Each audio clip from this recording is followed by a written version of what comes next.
Hi everyone, welcome to our channel.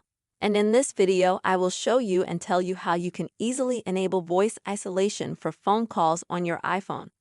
Please subscribe to our channel. Also put your likes, write comments. Let's get started. So, first of all, we're going to call someone.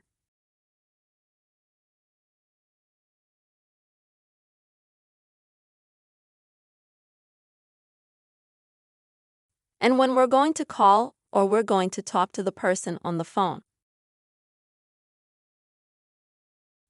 In order to enable voice isolation mode, we're going to have to swipe the screen, swipe down.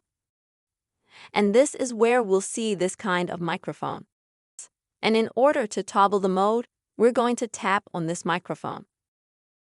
And we see here the voice isolation mode. And we can switch it just like this easily. As you can see, we had the mode switched.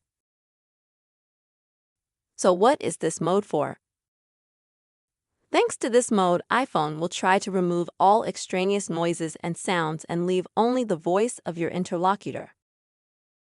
So if you're having a conversation with someone or if you've got something noisy, pause. Then I suggest you turn on this voice isolation. I hope that this video has helped you. And you understood how to turn on voice isolation for phone calls, what it's for. So subscribe to our channel, be sure to put your likes, don't forget to write comments, and until new meetings.